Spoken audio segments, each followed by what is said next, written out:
Así que en este momento están en una escuela, ¿está claro? Pueden hacer preguntas. Espero que no hagan preguntas antes de que termine, porque es probable que si usted tiene una pregunta al comienzo y me da la oportunidad de poder explicar el tema, entonces ya no va a tener la pregunta, se va a poder explicar. Escriban ahí en la parte de atrás.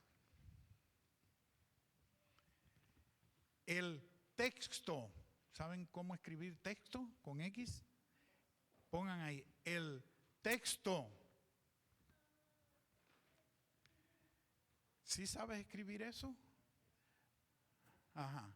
Vete fijando ahí un poquito. ¿Ya escribieron el texto? Sin el contexto. Gracias. Si ves que viene más gente, dale por favor. A todo el que vaya llegando, dale ahí. Así que repito, el texto sin el contexto, coma, ponen ahí una coma, es un pretexto. ¿Ya lo habían oído antes, sí o no? ¿Verdad? Déjenme explicarles esto. Hay una cantidad de hermanos cristianos de otras iglesias que están confundidos por ese punto que les acabo de dar. Ejemplo, leen en la Biblia cuando bajó el manto del cielo con animales inmundos y allí Dios le dice a Pedro, Pedro, levántate, mata y come. Pero leen hasta ahí nada más. No leen el contexto. ¿Qué cosa es el contexto? Es lo que dice antes y lo que dice después. Si uno no lee lo que dice antes y uno no lee lo que dice después, uno se queda confundido. Les voy a dar un ejemplo. Vamos a decir que César quiere comprarme un carro que yo estoy vendiendo. ¿Está bien, César? Me quiere comprar un carro. Y César y yo nos ponemos de acuerdo. Él me va a dar ahora $500 que tiene y después que termine de, ¿cómo se llama?, de pagármelo, entonces yo le voy a dar a César el título del carro. Un negocio sencillo. Pero yo le escribo en una cartita, porque a César le hace falta el carro ya hoy. Y él va a mi casa a buscarlo, y la que está en mi casa es mi esposa. Y yo le escribo una notica, y le digo, Oneida, mi esposa se llama Oneida, dale a César el título y las llaves del carro cuando ya me lo termine de pagar. ¿Se dieron cuenta de lo que yo escribí? Pero César llega allá y lee solamente la primera parte. ¿Cómo dice la primera parte? Oneida, dale a César, ¿qué cosa? El título y las llaves. No leyó el contexto. Entonces, ¿hay un error ahí grande o no hay un error grande? Porque César se va a llevar ese día el carro, el título firmado y las llaves y no me lo ha pagado. Es un ejemplo nada más. Yo sé que tú no haces eso. Pero eso mismo sucede en la vida de muchos cristianos. Y si ustedes vienen, como espero, con la ayuda de Dios, y traen a otros también a estos 8 temas, ustedes van a ser, con la ayuda de Dios, mejores cristianos y van a entender mejor la palabra de Dios. Así que yo le llamo a esto giros del lenguaje. Ejemplo, yo les digo ahora, tengo un dolor de cabeza que se me está rajando la cabeza. Entonces yo pregunto, ¿se me está rajando literalmente la cabeza? Es una expresión para querer decir que me duele mucho mi cabeza.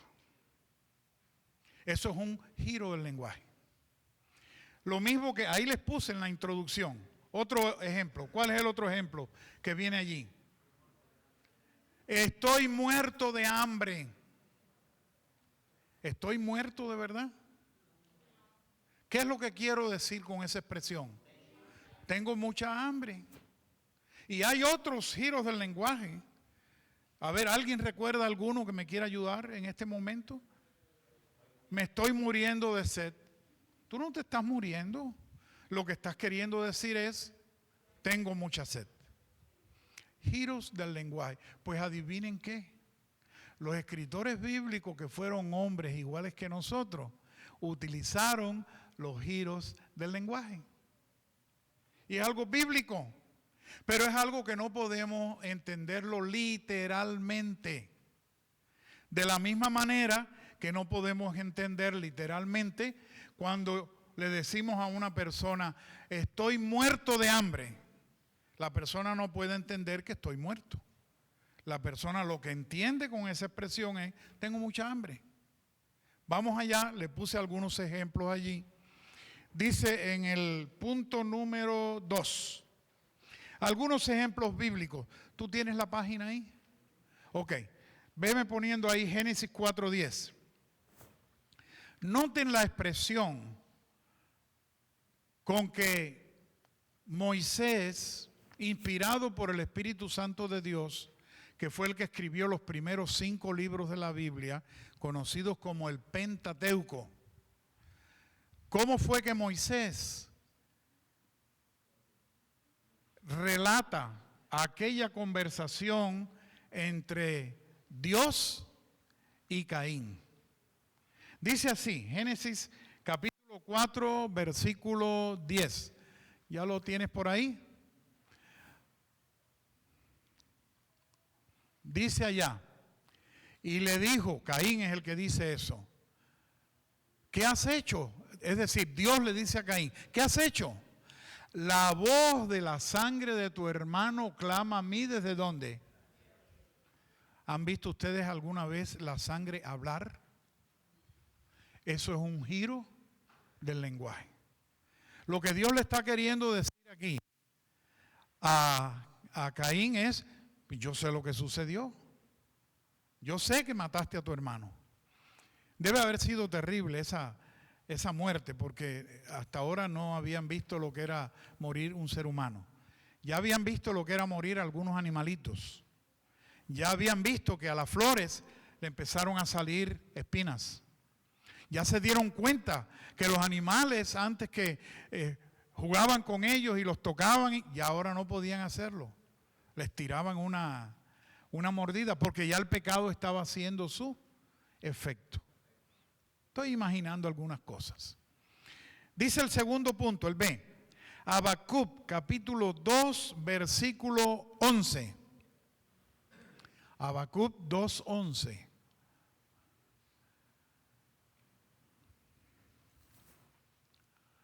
Así que versículo 11 dice, porque la piedra clamará desde el muro, y la tabla del enmaderado le responderá. ¿Han visto ustedes alguna vez una piedra hablando? Ese es un lenguaje metafórico, un giro del lenguaje. ¿Alguna lección quiere dar a entender? Pero fíjense que les estoy dando ejemplos bíblicos para que se den cuenta que en la Biblia existen ciertas expresiones que no las podemos tomar literalmente, porque nos confundimos. Si tomáramos este versículo literalmente, entonces nosotros diríamos, bueno, las piedras hablan. Cristo dijo, las piedras hablarán, ¿verdad? Pero Cristo se estaba refiriendo a que se iban a descubrir ciertos manuscritos hechos en tablas de piedra y iban a hablar por nosotros. Así que dice el Salmo 65, los versículos 12 y 13. Salmo 65, versículos 12 y 13. Van a ver aquí algo curioso. Dice el 12. Destilan sobre los pastizales del desierto y los collados se ciñen de alegría. ¿Saben qué son los collados? Las montañas, los collados. Las montañas se ciñen de alegría. ¿Han visto ustedes alguna vez una montaña alegre? Es un giro del lenguaje. Dice el otro, el versículo 13. Se visten de manadas los llanos y los valles se cubren de grano. Dan voces de júbilo y aún cantan. ¿Están viendo cómo hay ciertas expresiones en la Biblia? Dice así, el Salmo 85, 10. Vamos a este otro. Salmo 85, 10. Hablando allí de la paz y la justicia. El 10. Dice, la misericordia y la verdad se encontraron. La justicia y la paz, ¿qué? ¿Cómo es eso? Que la justicia se bese con la verdad. Si yo les tradujera este versículo, les diría, todo lo que sucede ahí que nos está queriendo decir el salmista es que en algún momento, en alguna situación, algo se aclaró. Y quedó todo bien claro, bien definido. Pero si nosotros vamos a aplicar literalmente este versículo, entonces nosotros tuviéramos que decir que la justicia y la paz se besan. La gente diría, estos adventistas están locos. Giros del lenguaje. Vamos al otro. Salmo 98, 8. Está curioso este. Salmo 98, 8. Y estos son algunos nada más. En la Biblia podemos encontrar muchos más.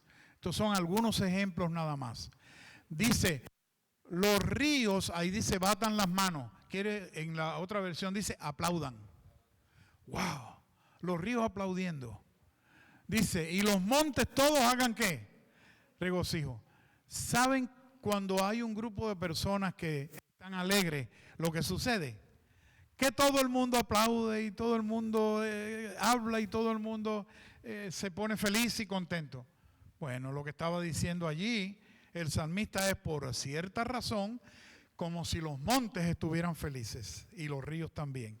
Los ríos aplaudieran. Proverbios 16, 24. Este es bien fácil de entender y es una de las cosas que yo le pido a Dios a cada rato. No sé si ustedes van a entender esto. ¿Ya lo tienen allí?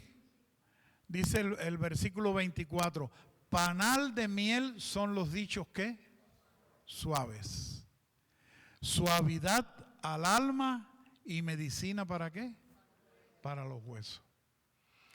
Cuando yo oro, le digo a Dios, Señor, endúlzame la lengua. ¿Qué le estoy diciendo a Dios con eso? ¿Que me eche azúcar en la lengua? No. ¿Qué le estoy diciendo? Que cuando yo tenga que llamarle la atención a alguien, sea con palabras como suaves. Eso es lo que él estaba diciendo allí. Entonces yo creo que ya está claro, está bien definido, que en la Biblia existe lo mismo que existe en nuestra época y en nuestros países, porque hay una diferencia grande. En algunos países dicen un dicho de una manera y en otro país dicen un dicho de otra manera. Son expresiones del lenguaje. Vamos al punto 3. Vamos a explicarles lo que significa la palabra todo en la Biblia. Dice allí, todo no significa realmente todo. Incluye cosas sobreentendidas. ¿Qué cosas son las cosas sobreentendidas? Ejemplo, si yo les digo ahora, estoy sudando, ¿qué quiere decir? Que tengo calor, ¿no es cierto? Pero yo no les he dicho que tengo calor, solamente les dije ¿qué cosa? Estoy sudando. Hay cosas sobreentendidas que uno no tiene que mencionarlas, que ya llevando el hilo de la conversación, uno se da cuenta que eso cae bien allí. Vamos a ver más adelante esto. Dice el punto A, Filipenses 4:13. Ese versículo ustedes lo conocen. Dice, todo ¿qué cosa? Todo lo puedo en Cristo que me fortalece. Allí no está diciendo todo, todo. Imaginemos un ladrón adventista del séptimo día, antes de ir a robar un banco, se pone a orar de rodillas, con la Biblia abierta. Pone el dedo allí en Filipenses 4:13 y dice, Señor, tú has dicho en la Biblia, todo lo puedo en Cristo que me fortalece. Y yo quiero que me ayudes a robar el banco de la esquina y que no me pesque la policía, porque yo necesito dinero para mis hijos. ¿A eso se refiere el todo? Se sobreentiende algo allí. Cuando la Biblia nos dice, versículo 13, todo lo puedo en Cristo que me fortalece, se está refiriendo a las cosas buenas. Todo lo bueno lo puedo en ¿quién? Cristo que me fortalece. ¿Puedo perdonar a mi peor enemigo, sí o no? Sí. No es fácil, pero Cristo me fortalece. Cristo me ayuda y lo puedo hacer. Entonces, ese versículo sacado del contexto es un pretexto. No se puede entender bien. Hay que sobreentender que aunque no está escrito allí, por ejemplo, si yo fuera a traducirlo, ese versículo, yo hubiera puesto allí, todas las cosas buenas las puedo a través de Cristo que me fortalece. Pero no es que yo soy más inteligente que el que lo escribió. Es que el que lo escribió en otra época. Y era algo que se sobreentendía. Era algo que no había que estarlo explicando. Todo lo puedo en Cristo que me fortalece. La Biblia dice todo, pero realmente no es todo. Se sobreentiende que son las cosas que, las cosas buenas. Vayan escribiendo si quieren poner algo allí para que algún día ustedes le den este estudio a otras personas. Primera Corintios 10:23, más o menos igual. Noten este otro versículo que es extraordinario. Primera Corintios capítulo 10 y el versículo 23. Dice, todo me es lícito, pero no todo ¿qué? ¿Quién entiende este versículo? A ver, quiero que me ayuden en esta parte. ¿Cómo usted entiende este versículo? Este versículo está hablando del libre albedrío. ¿Iba a decir algo?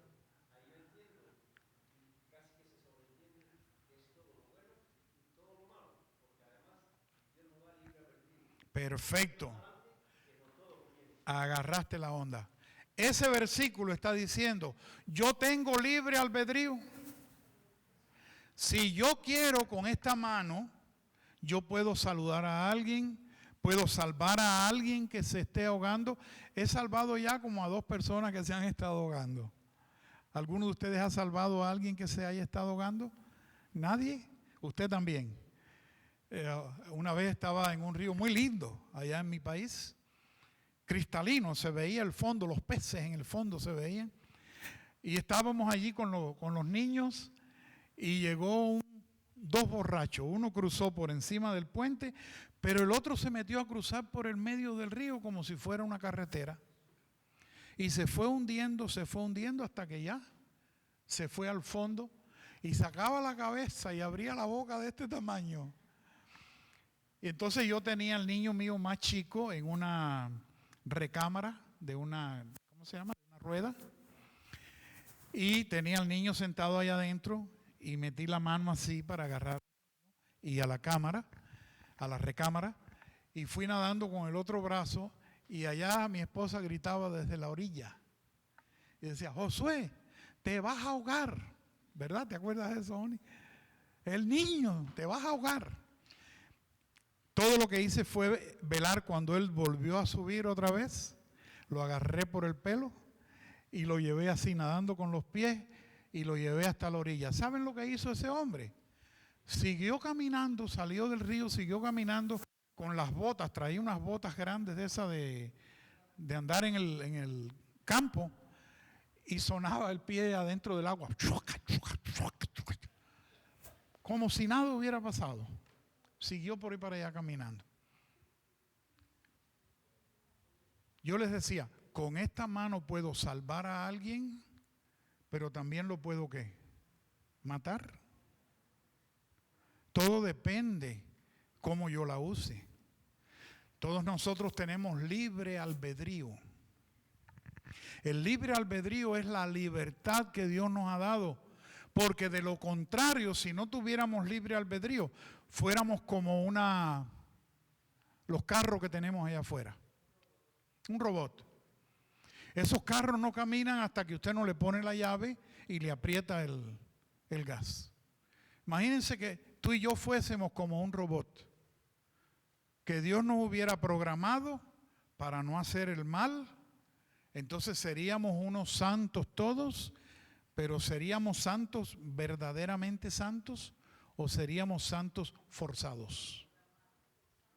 Miren, háganse la idea que esto es tuyo, César.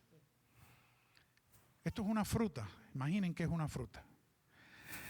Cuando Eva estiró la mano para agarrar aquella fruta, Dios no tenía que darle en la mano, ni con un, ¿cómo se llama? Con un palo, ni con una piedra, ni nada.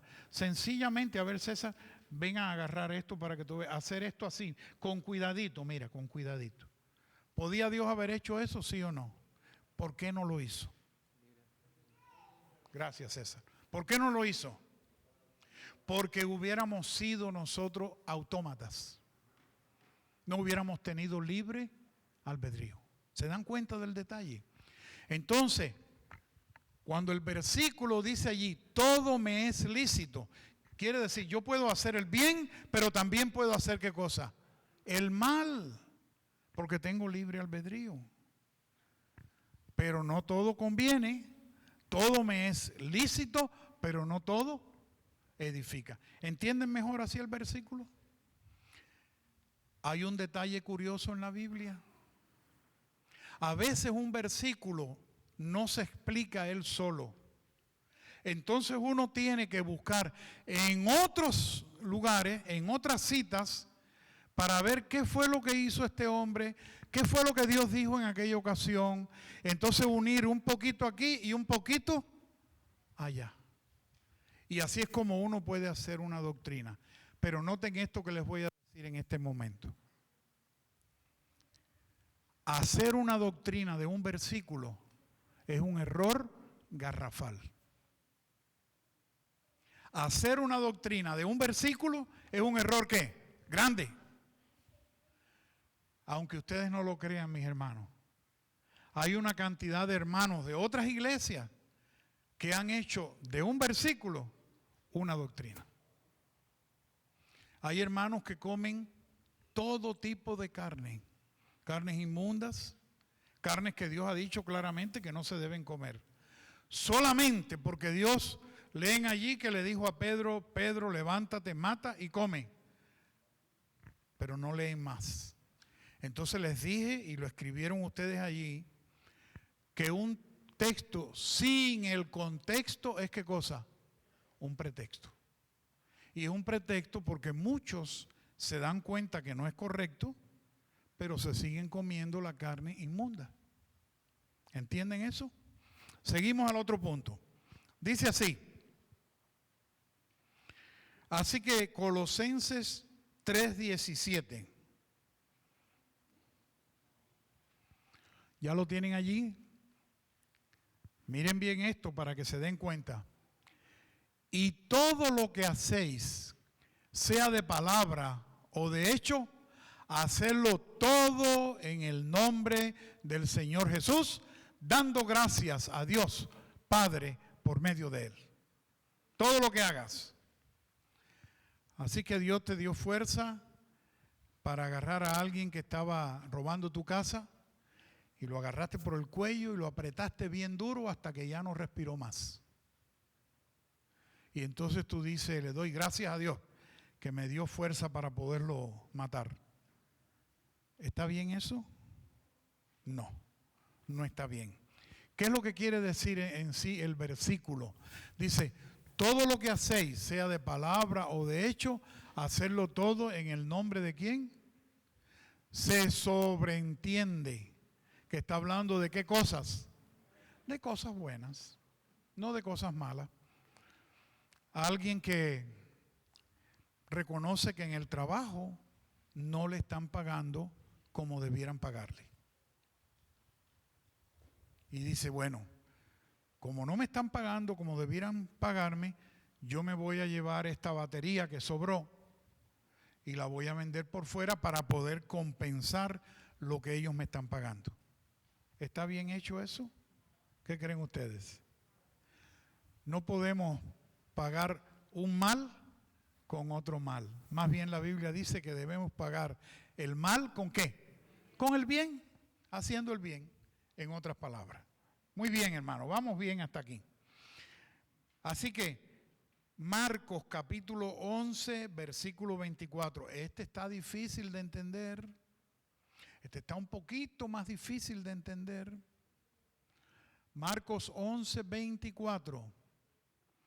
Dice el versículo, por tanto os digo, son palabras de Jesús, por tanto os digo que todo lo que pidiereis orando, creed que lo recibiréis y qué.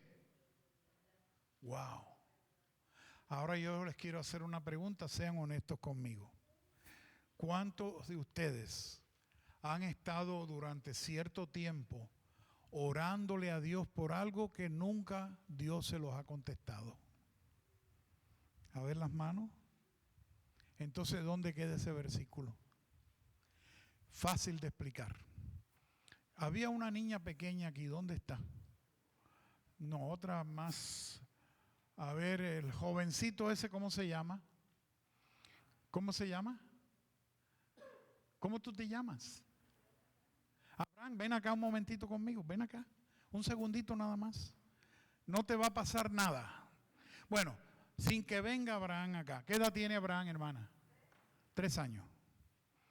Ahora Abraham entra a la cocina de su casa y agarra un tremendo cuchillo afilado de este largo que tiene la mamá allí. ¿Tendrá uno así más o menos, hermana? Más o menos. Cuando la mamá lo ve, se asusta. ¿Por qué? El niño no ve el peligro, pero la mamá ¿qué? Ella sí ve el peligro. Y la mamá le dice, Abraham, dame ese cuchillo, no puedes jugar con el cuchillo. Y Abraham se enoja, piensa que la mamá es mala, empieza a dar una tremenda perreta. ¿Entienden la palabra perreta? ¿Cuál es la otra frase de perreta? A ver. Berrinche. ¿Ese sí lo entendiste? ¿Berrinche? Pedí traducción porque vi que ella dijo que no lo entendía. ¿Es mala la mamá porque no lo dejó jugar con un cuchillo? No, es buena. Es todo lo contrario. Vamos a decir ahora que uno de ustedes se quiere sacar la lotería y juega un numerito y hasta le promete a Dios y le dice, Dios mío, la iglesia de Colony es esta, ¿verdad? No tiene iglesia. Si me dejas sacarme este numerito, yo te prometo que te voy a comprar una iglesia. ¿Es esa idea buena o no es buena? Buenísima. Pero ¿por qué Dios no la contesta? Ayúdenme en esta parte.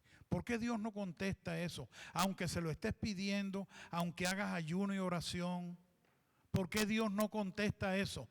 Porque Dios, igual que la mamá de ese niño, conoce mejor que nosotros lo que va a suceder más adelante.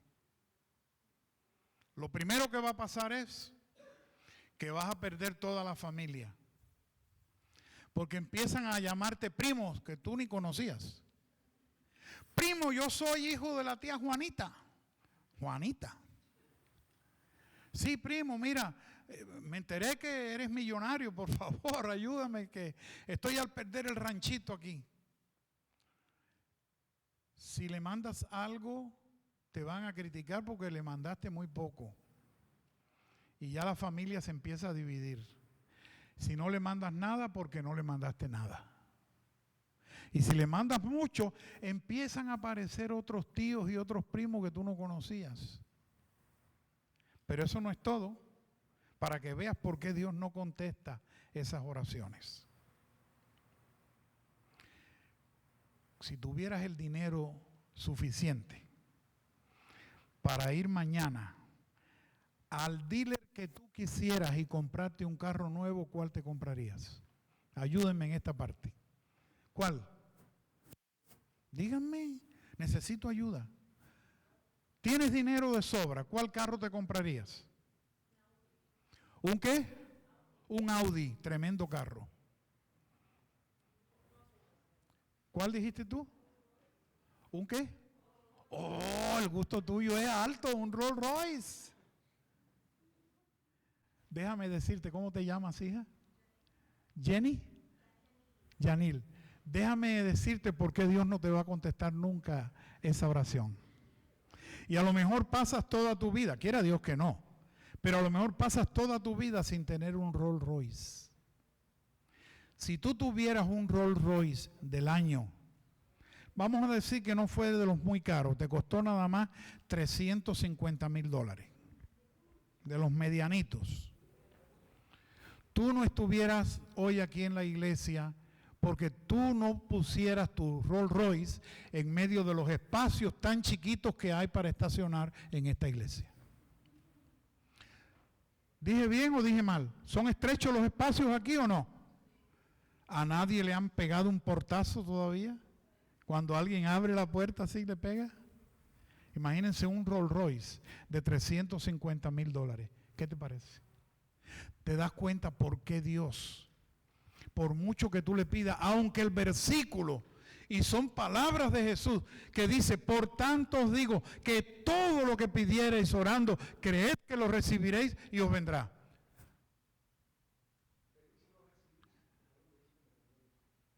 Todo lo que te convenga, Dios te lo va a dar. Igual que el cuchillo, que la madre no lo va a dejar jugar con él. No vas a tener el Rolls Royce, lo siento mucho. Espérate, Dios sabe más que yo.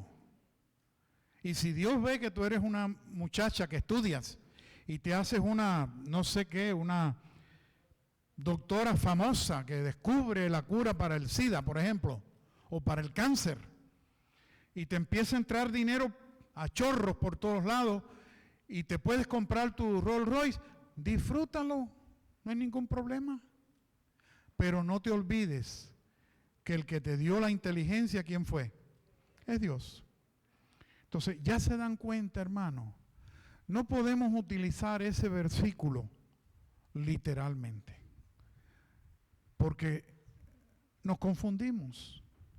Satanás utiliza eso para hacernos perder la fe.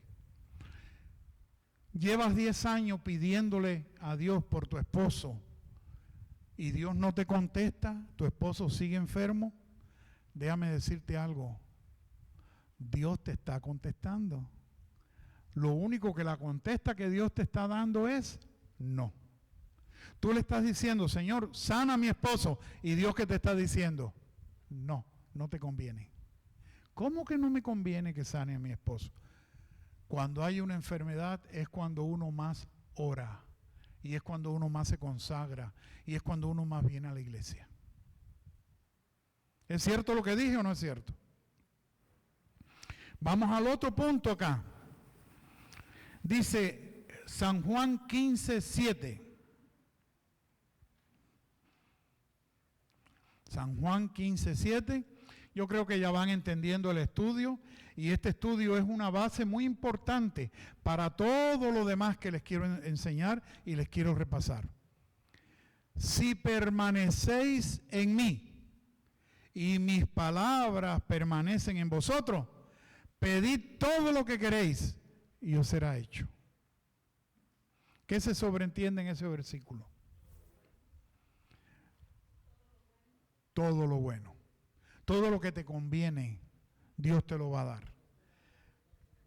Todo lo que sea la voluntad de Dios, efectivamente. Pero hay cosas que Dios, que tiene una mente superior a la nuestra, y Dios puede ver el futuro, que nosotros no sabemos nada del futuro, y Dios dice, no, esto no te conviene, no te lo voy a dar. ¿Es porque no nos quiere o es porque nos quiere? Porque nos quiere. Y uno dice, yo no sé por qué Dios a mí no me contesta. No, Dios contesta todas las oraciones. Lo único que algunas las contesta sí, y las contesta en el momento. Y otras contesta no. Y nosotros los cristianos tenemos que estar dispuestos cuando Dios nos responde sí y cuando Dios nos responde no. Es la voluntad de Dios. Que se haga la voluntad de Dios, que es lo más importante. Así que vamos aquí a aclarar San Mateo 7, del 7 al 11. Y ahí vamos a entender un poquito más lo que dije del niño y el cuchillo. San Mateo 7, del 7 al 11.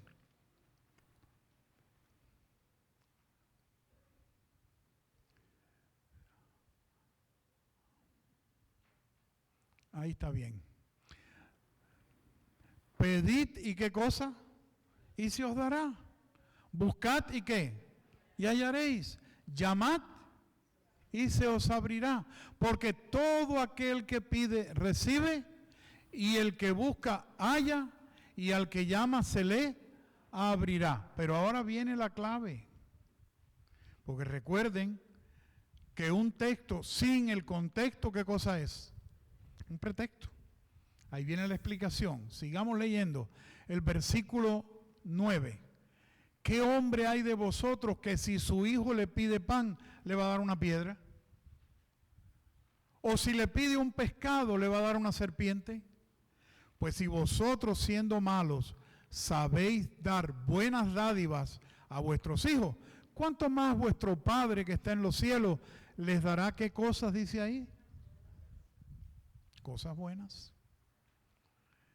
No sé cuántos años llevarás orando para que Dios te quite la diabetes, o para que Dios te quite un dolor que tienes en la espalda, en la rodilla, la presión alta. ¿Puede Dios curarnos en un segundo, sí o no? Sí. Pero ¿por qué Dios no lo hace a veces? ¿Por qué? Porque es lo mejor ¿para quién? Para nosotros, aunque no lo entendamos. Muere un hijo, que Dios no lo quiera. Y uno se desploma y se pone a reclamarle a Dios y a decirle, ¿por qué en vez de morir a mí, morir yo? ¿Por qué murió mi hijo? Un niño de qué, de 5 años. ¿Por qué? Y si no estamos bien claros con Dios, Satanás aprovecha eso y nos arranca de la iglesia. Cuando por fe hay que darle gracias a Dios, aunque uno no lo entienda. Aunque uno no lo entienda. Si ese hijo que murió en un accidente, que fue un golpe, en el momento, cuando llegó la ambulancia, ya estaba muerto. Murió rápido. Si ese hijo Dios me diera a escoger a mí y me dijera, ese hijo tuyo, puedes escoger si quieres que muera en un momento, rápido, así que no sufra, o que se pase 10 o 15 años sufriendo de un cáncer, ¿cuál escogerías? Aunque sea duro, Dios siempre escoge lo mejor para quienes, para nosotros. Entonces, cuando leamos versículos como eso, no lo podemos entender literalmente. Tenemos que darnos cuenta que hay cosas que se sobreentienden. Y así nosotros vamos a estar claros, y así Dios va a estar con nosotros, y vamos a triunfar en esta vida. Dice Filipenses capítulo 4, versículo 8, ahí viene la aclaración en las cosas que debemos pensar, las cosas que debemos hacer, las cosas que debemos practicar. Filipenses capítulo 4, versículo 8, dice allí, por lo demás, hermanos, todo lo que es ¿qué? Verdadero, todo lo honesto, todo lo justo, todo lo puro, todo lo amable, todo lo que es de buen nombre, si hay virtud alguna, si algo digno de alabanza, ¿en esto qué? Ahí nos está aclarando. ¿En qué debemos pensar los cristianos?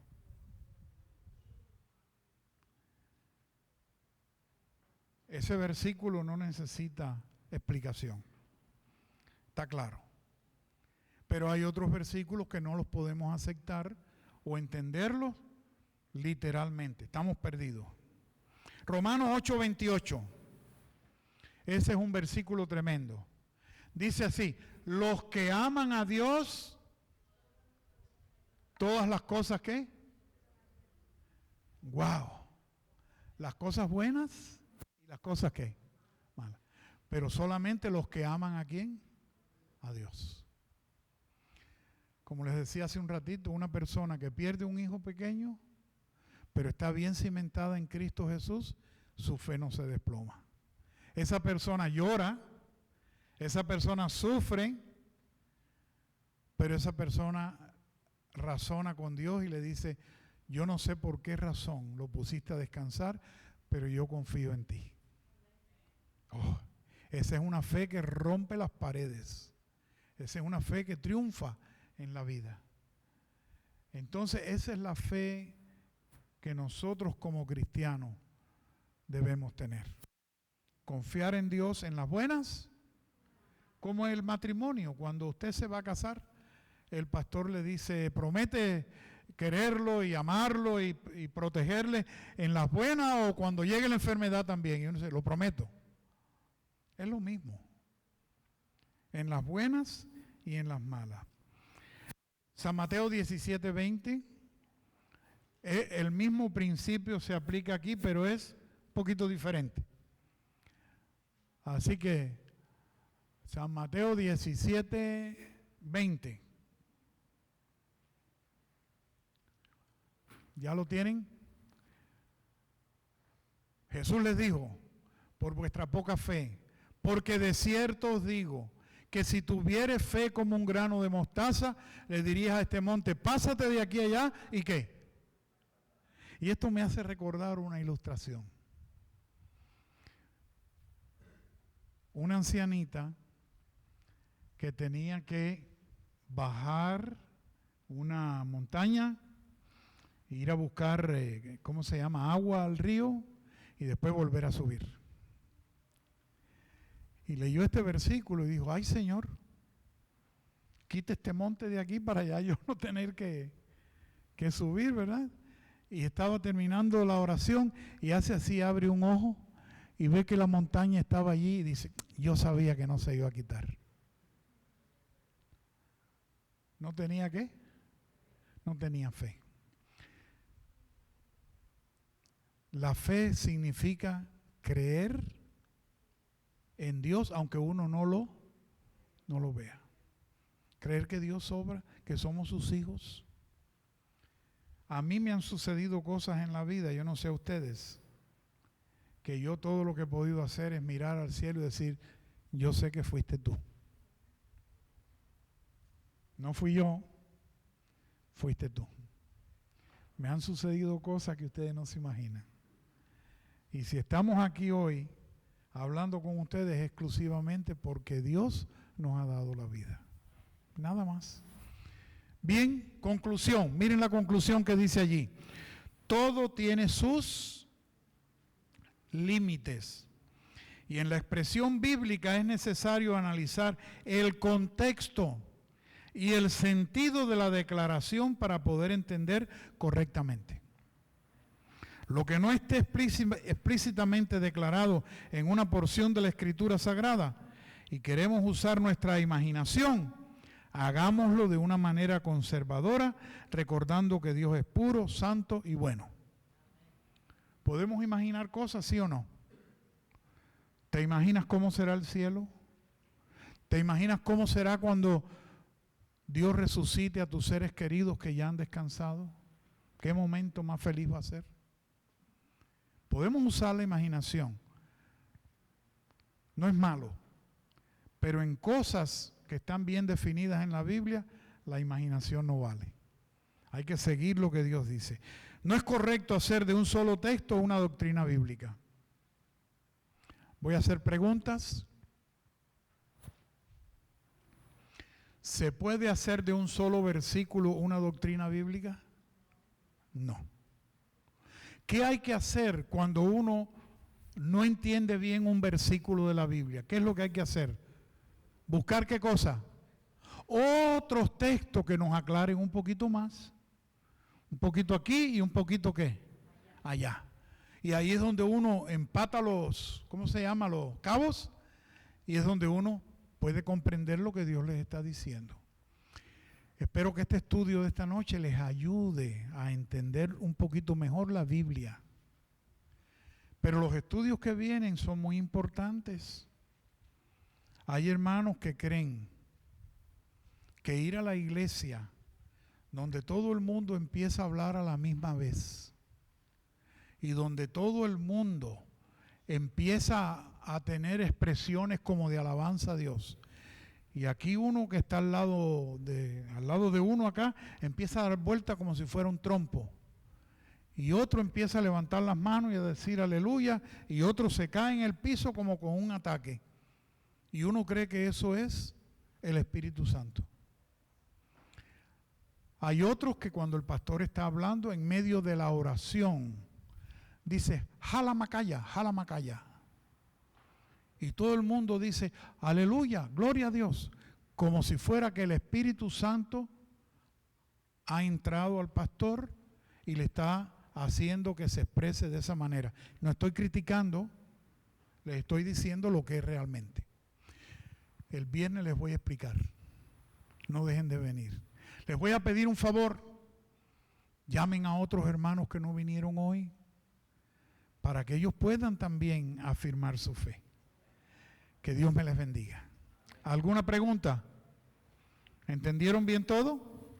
¿Valió la pena venir hoy o no? Valió la pena. Himno 200, con eso terminamos. Los lapiceros, si pueden, recójanmelo, ahí está César. Si le hace falta se lo puede llevar, pero de lo contrario así tengo para otros. 200.